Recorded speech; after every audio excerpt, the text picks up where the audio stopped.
The rise of a Teenage Mutant Ninja Turtles movie has been out for over 2 weeks now, and during that time, I regret to inform you that I've watched the movie over 5 times, and I've got a feeling I'm probably going to watch it a few more times.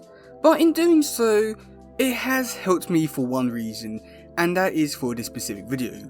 So in this video, I'm going to be breaking down this movie in terms of all the details that you might miss, some that you probably didn't know about, and then just some other cool and interesting facts that you might not know about the movie, as well as some concept art, and just overall just like a big breakdown of this movie overall. So yeah, before we do get started, if you do want to leave your comments about this movie in the comments below, let me know what you found the most interesting little breakdown, easter egg, concept art, or whatever it is that you found interesting. I'm quite interested to hear what you have to say about it in the comments below, as I feel like there's quite a lot in here that would be like, oh wow, really, they did that? But yeah, without further ado, let's get into today's one, let's go!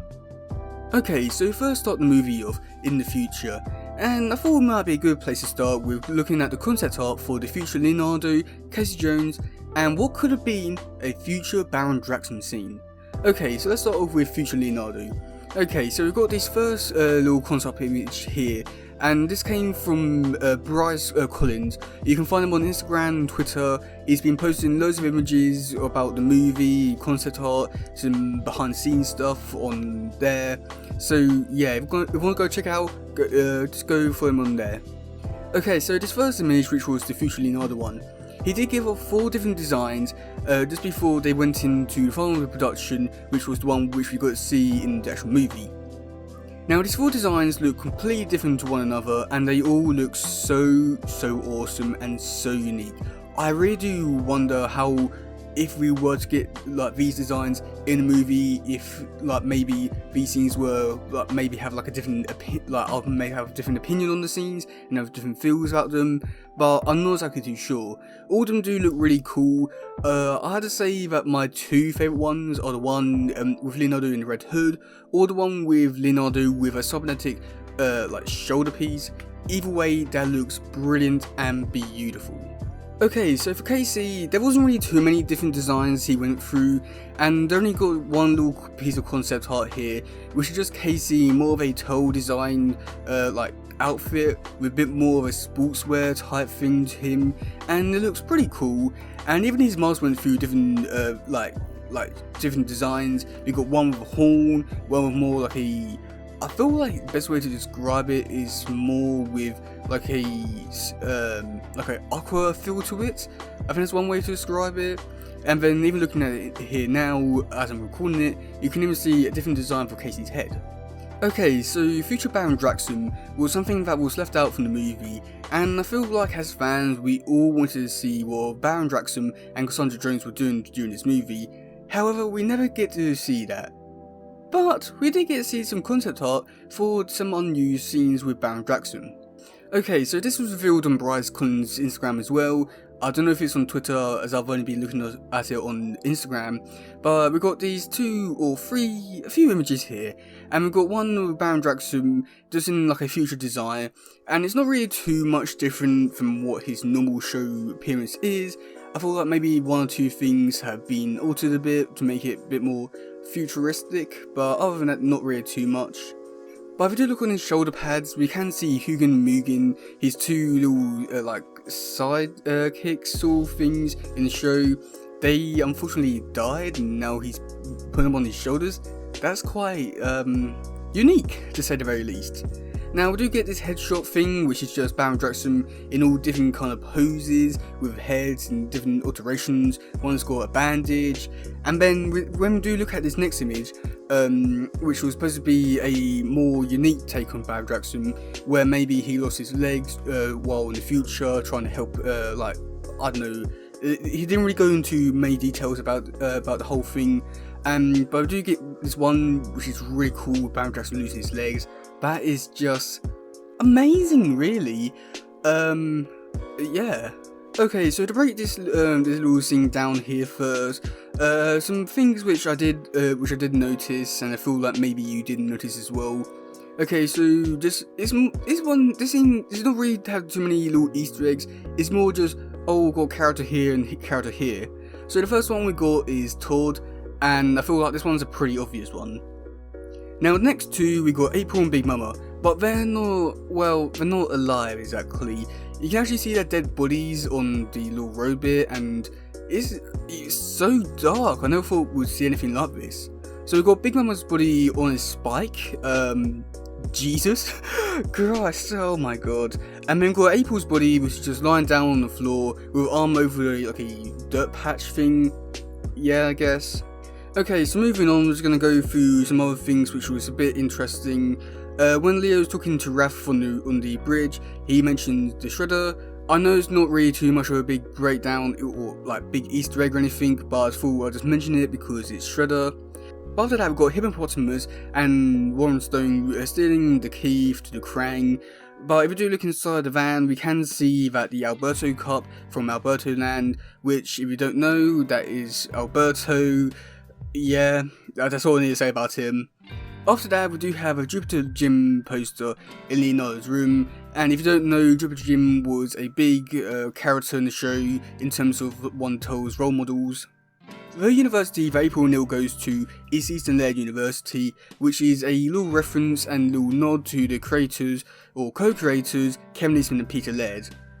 Now during this little whole scene, April just wanted to become a reporter, which may be a little reference and nod to her little counterpart in the 1987 TV show, as was the Michael Bay Tmnt movie. And then April does mention when she's taking loads of pictures of this government thing, and I wouldn't be too surprised if this has something to do with the protection falls, as we do see later on in the movie. After this, Casey is captured and we do get to see the new TMNT lair, which is it looks a lot like the TMNT 3 movie. I'm just saying. We ate leaves and rats. No offense. None taken. We are delicious. So yeah, this little scene here is maybe like a little reference to the Sierra War issue where Rat King sort of came to Splinter in a vision and basically fooled Splinter into eating rats. I'm not too sure if this would be a little reference or not to that, but I thought it would be a little, just a little thing to point out. So here we have the Turtles looking down on the Foot Clan, and this exact shot is actually the one that they used for the poster for this TMNT movie. When Mikey is calling April and that they need help, we do get to see Michelangelo's little head that is more in the shape of the 2012 Mikey. I'm not too sure if it is, but well, I thought it might be worth to point out.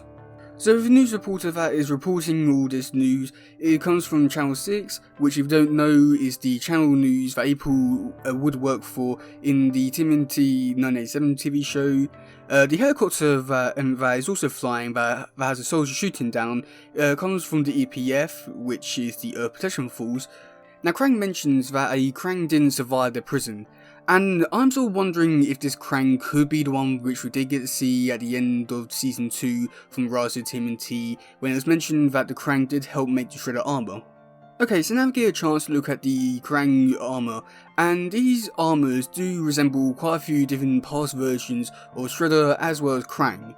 So the one that does not talk has a resemblance to the TMNT 1987 TV show, the Krang Walker, which was just a little like box thing for Krang to just walk around in. We next have the Girl Krang, which could be, I feel like people sort of talked about this, saying that this suit does resemble a lot like the TMNT 987 Krang android body. I'm not exactly too sure how, but I don't know, maybe. But then we do have the main Krang, and he saw resemblance a bit more of the 2003 Shredder in terms of Shredder, as well as the Tengu Shredder. But I'll say specifically more the 2003 or like the Tengu Shredder in just terms of his design as well as his hands. So when Leonardo walks into this room, we do have Krang sitting on top of a throne, and this throne is actually made out of the skull of Triceratops. And if the Triceratops are this big, or only one skull is this big in this universe, how big are the actual Triceratops themselves? Yeah. And for one of the last and very best Easter eggs, we have Agent Bishop from the 2003 show finally making his debut appearance in Rise of TMNT. Now this little scene here is rather small and short, but either way, we have Agent Bishop in this universe. How cool is that? I mean, it's a shame that we'll never be able to expand upon his character or anything like that, but hey, at least he's in this movie. Yay! Okay, so after this movie is more or less completed, the turtles do take a selfie, and then Raph does this pose. Now this pose is all similar to how they did it for the Tmnt, Rise of Tmnt, RDW issue 0. And then finally Cassandra makes her first appearance in the movie, and we do get some pictures of what she's been doing throughout the whole movie, and see that she's been fighting Krang. But with that being said, the final image of her with her fighting the Krang, it is the exact same pose that Casey Jones used in issue 10 from the Mirage comics, where he first saved the turtles. Okay, so for some other little interesting things, which are like some concept art, as well as we do have some little sayings which I'm not exactly too sure if they really count as anything too special, but well, we're still going to go through it. Okay, so after Leonardo loses his power, he says no, and I'm not going to really go into any fan theories because this is like, it's just a little minor thing, but it sounds a lot like how Leonardo says it in the Shredder Strikes Back Part 2. Or Part 1, I mean. No. No. Okay, so the line Ninja in, Ninja to faces, and Ninja out is very similar to how Leonardo says and Mikey says in the Season 4 finale, Good Genes Part 2, get in, get out. Ninja in, ninja their faces, ninja out. Get in, get out, right? It's not about Karai, right? Right. And then one final little one which I thought maybe a little reference to the Tmnt 1987 theme song is when Raphael was talking to the Krang and he says Jack, and I thought that maybe that could be a little reference to how it was in the theme song where it says that's a fact, Jack. Lady Brainface here is right. I'm not telling you Jack. That's a fact, Jack! Okay, so the first piece of concept art we got was the Tmnt Raphael Mechbot. So this is basically where Donnie created a robot version of all the turtles in case one of them were like ever captured or disappeared. But then this Joe very quickly got turned into the one about tracking the turtles and all that sort of stuff. Now the final piece of concept art which I found was the most interesting and via something new, which was this little bit here with Raph having an eye patch on. Now this is sort of like a real reference to the Tmnt Archie comics, where in that comic run, in the future, Raphael lost his eye somehow, and he was wearing an eye patch throughout the whole, and yeah, this could be a little nod to it, but at the same time, he just looks cool. But yeah, that's it for this video. I do hope this video has helped you like break down this whole movie in terms of other little interesting details that like you might not have known about, and other things which you probably didn't notice and now just got a proper, I don't know, clarification about it. But I do feel like this video has been very opening in terms of what this movie has been able to like tell us in terms of the movie and just how much detail and love they put into this movie. And I'm pretty sure the more that I watch this movie, the more I'm going to find out what else to put in this movie. And to be honest, I'm really looking forward to that. But yeah, that's going to be it for today, guys. If you do love this one, please share, like, subscribe and all that stuff. Goodbye, yo. Bye.